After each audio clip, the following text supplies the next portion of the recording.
व्यवसाय सुरु गरेपछि मैले एउटा कुरा धेरै देखेँ, सबैसँग सल्लाह हुन्छ।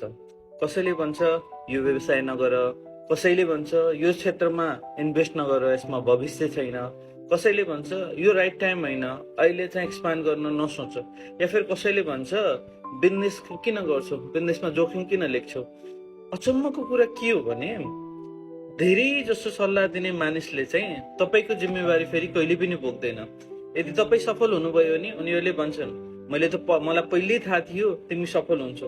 यदि तपाईँ असफल हुनुभयो भने त्यही व्यक्तिहरूले भन्छन् मैले त नगर्नु भनेको थिएँ, उसले मेरो नसुनी गर्यो, त्यसले गर्दा आज यस्तो भयो।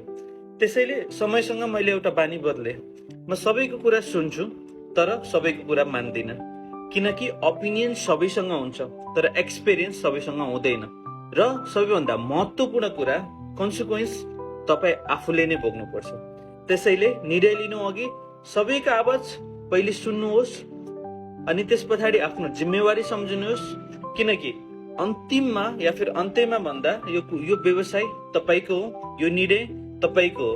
मैले आफ्नो अनुभवमा सिकेको एउटा ठुलो पाठ यही नै हो। सल्लाह नलिने मानिस कहिले ठुलो हुँदैन, तर सबैको सल्लाह मानेर निर्णय गर्ने मान्छे कहिले पनि टाढा पुग्दैन। त्यसैले सुन्न चाहिँ सबैको सिक्नुहोस्, त्यस पछाडि सोच्न सिक्नुहोस् र अन्तिममा आफ्नो निर्णय आफै लिनुहोस् र आफ्नो निर्णयको जिम्मेवारी आफैले लिन सक्नुहोस्।